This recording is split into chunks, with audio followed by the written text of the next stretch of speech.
friends, welcome to Madras Samayal. இன்னைக்கு நம்ம மெட்ராஸ் சமையல்ல ஹாலிடே ஸ்பெஷல் நல்ல bakery style chocolate chip cookies எப்படி பண்றதுன்னு பார்க்கலாம். இது வந்து நம்ம எப்பவும் பண்ற குக்கி மாதிரி இருக்காது.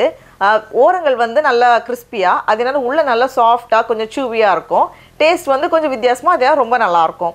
இப்போ இது பண்றதுக்கு ஃபர்ஸ்ட் வந்து நம்ம குக்கிக்கு மாவு தயார் பண்ணனும். அதுக்கு ஒரு மிக்சிங் பவுல்ல 100 கிராம் வெண்ணெய் சேர்த்துக்கோங்க. இது வந்து 1/2 கப் வெண்ணெய். வெண்ணெய் வந்து முன்னாடியே ஃப்ரிட்ஜ்ல இருந்து வெளிய எடுத்து வச்சுக்கோங்க. சாஃப்ட்டா இந்த மாதிரி ரூம் டெம்பரேச்சர்ல இருக்கணும். வெண்ணெய்க்கு பதிலா நம்ம நெய் எடுக்கிறதுனாலும் யூஸ் பண்ணிக்கலாம். இந்த மாதிரி வெண்ணெய் ஒரு 2 நிமிஷம் போல நல்லா கலந்ததுக்கு அப்புறமா இதல வந்து நம்ம சர்க்கரை சேர்க்கணும். 1/2 கப் வெள்ளை சர்க்கரை, இது வந்து 100 கிராம். கூடவே 1/2 கப் பிரவுன் சுகர், இதுவும் வந்து 100 கிராம். அழுத்தி எடுத்த கப்ல 1/2 கப் நமக்கு வேணும். இந்த பிரவுன் சுகரே வந்து கொஞ்சம் சாஃப்ட்டா தான் இருக்கும். பிரவுன் சுகர் வேண்டாம் அப்படினா இதுக்கு பதிலா நம்ம நாட்டு சர்க்கரையும் பயன்படுத்தலாம். 100 கிராம் நாட்டு சர்க்கரை சேர்த்துக்கோங்க.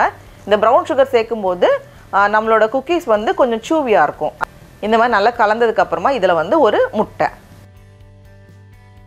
கூடவே 1 டீஸ்பூன் வெனிலா எக்ஸ்ட்ராக்ட் சேர்த்துக்கோங்க. முட்டை சேர்க்காத குக்கீஸும் நம்ம நிறைய பண்ணியிருக்கோம். ஒருவேளை உங்களுக்கு எக்லெஸ் வெர்ஷன் வேணும்னா நம்ம அந்த மாதிரி பண்ணிக்கலாம், முட்டை சேர்க்காமயும் பண்ணிக்கலாம். இப்போ இதில் வந்து நம்ம மாவு சேர்க்க போகிறோம். 1/4 கப் மைதா மாவு, இது வந்து கிட்டத்தட்ட 155 கிராம். இது கூடவே ஒரு சிட்டிகை உப்பு, கடைசியாக 1/2 டீஸ்பூன் பேக்கிங் சோடா சேர்த்துக்கோங்க. சோடா உப்பு எல்லாத்தையும் சேர்த்துட்டு இப்போ இதை வந்து நம்ம லைட்டாக கலந்து வச்சிடலாம். இந்த மாதிரி கலந்ததுக்கு அப்புறமா இதில் வந்து நம்ம சாக்லேட் சேர்க்க போகிறோம். நான் இன்றைக்கி வந்து 1/2 கப் சாக்லேட் சேர்த்துருக்கேன். உங்களுக்கு வந்து அதிகமாக வேணும்னா நம்ம அதிகமாக கூட சேர்த்துக்கலாம். இது வந்து 75 கிராம். கூடவே ஒரு 1/4 கப் போல் முந்திரி பருப்பு இல்லை வந்து பாதாம், இதை வந்து நல்லா இடித்து சேர்த்துக்கிட்டோன்னா இன்னும் கொஞ்சம் கூட அப்பப்போ அங்கே கடிப்படும்போது நல்லாயிருக்கும். இது வந்து ஆப்ஷனல் தான், வேண்டாம்னா நம்ம ஸ்கிப் பண்ணிடலாம். எல்லாத்தையும் சேர்த்துட்டு நம்ம கலந்து வைக்கிறப்போ பாருங்கள் கொஞ்சம் சாஃப்டாக இந்த மாதிரி நமக்கு கலந்து வரும். பாருங்கள் இந்த மாதிரி ரெடியாக இருக்குது. இப்போ இதை வந்து பிரிச்சுட்டு நம்ம பேக் பண்ணோம்.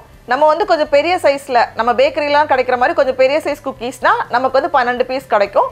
மீடியம் சைஸில் பண்ணுறோம் அப்படின்னா 15ஆக பிரிச்சுக்கோங்க. நான் இந்த மாதிரி ஒரு பெரிய கரண்டி, குழி கரண்டி வச்சுருக்கேன்.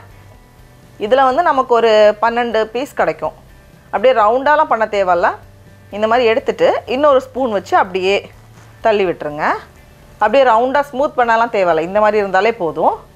இது வந்து கொஞ்சம் விரிஞ்சு வரும். அதனால் நம்ம வந்து ஒரு 6 தான் இந்த ட்ரேயில் வச்சுருக்கேன் நான். இது கரெக்டாக இருக்கும். அப்புறமா வேணும்னா விருப்பப்பட்டீங்கன்னா மேலே வந்து அந்த கொஞ்சம் அந்த சாக்லேட் இருக்கிறது பார்க்க அழகாக இருக்குன்னு நினச்சிங்கன்னா எக்ஸ்ட்ரா சாக்லேட்ஸ் நம்ம வச்சுக்கலாம். ஆனால் ஏற்கனவே நம்ம போதுமான அளவு சாக்லேட் சேர்த்துருக்கோம். அதனால் இது வைக்கணும்னு அவசியம், சும்மா ஒரு அழகுக்காக தான் நான் எக்ஸ்ட்ரா வைக்கிறேன். இனி இதை வந்து நம்ம பேக் பண்ணணும். நம்ம செஞ்சதுமே பேக் பண்ணோம் அப்படின்னா குக்கீஸ் வந்து கொஞ்சம் ஃப்ளாட்டாக இருக்கிற மாதிரி இருக்கும்.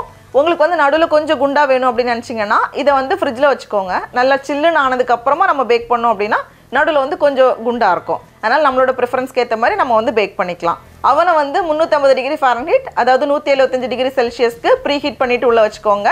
கிட்டத்தட்ட 11 நிமிஷம் போல் ஆகும். நம்ம வந்து ஃப்ரிட்ஜில் வச்சுட்டு எடுத்து பேக் பண்ணோம் அப்படின்னா எக்ஸ்ட்ரா வந்து ஒரு 1லேருந்து 2 நிமிஷம் எக்ஸ்ட்ரா தேவைப்படும். நான் வந்து கரெக்டாக 11 நிமிஷம் பேக் பண்ணேன்.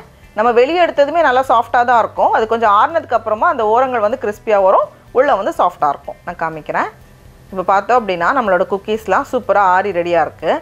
அந்த ஓரங்கள் பாருங்கள் நல்லா கிறிஸ்பியாக இருக்குது. அதே நேரம் உள்ளே வந்து நல்லா சாஃப்டாக இருக்கும், கொஞ்சம் சூவியாக இருக்கும். இது வந்து அந்த ப்ரௌன் சுகர் சேர்க்குறதுனால நமக்கு வந்து இந்த மாதிரி கிடைக்கும். பாருங்கள் எவ்வளோ சூப்பராக இருக்குன்னு. இது வந்து நமக்கு ஒன்று சாப்பிட்டாலும் போதும். கடைகளில் மோஸ்ட்லி இப்படி தான் இருக்கும் பேக்கரியிலலாம்.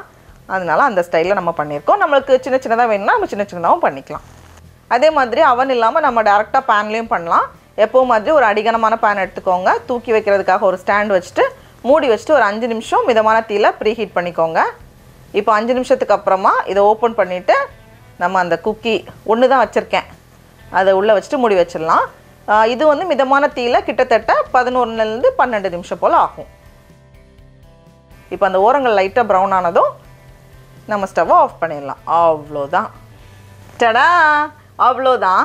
நம்மளோட பேக்கரி ஸ்டைல் சாக்லேட் சிப் குக்கீஸ்லாம் ரெடியாக இருக்குது. இப்போ நம்ம டேஸ்ட் பண்ணி பார்க்கலாமா? வெளியே வந்து கொஞ்சம் கிறிஸ்பியாக, அந்த அவுட்டர் லேயர் வந்து கொஞ்சம் கிறிஸ்பியாக, உள்ளே பாருங்கள் சாஃப்டாக கொஞ்சம் கேக்கியாக அந்த மாதிரி இருக்கும். ரொம்ப ரொம்ப நல்லாயிருக்கு. நீங்களும் கண்டிப்பாக இந்த ரெசிபியை வீட்டில் செஞ்சு பாருங்கள். உங்களுக்கு இந்த வீடியோ பிடிச்சிருந்துச்சுன்னா மெட்ராஸ் சமையலுக்கு சப்ஸ்கிரைப் பண்ணுங்கள். நாவின் சுவையரம்புகள் மலரட்டும்.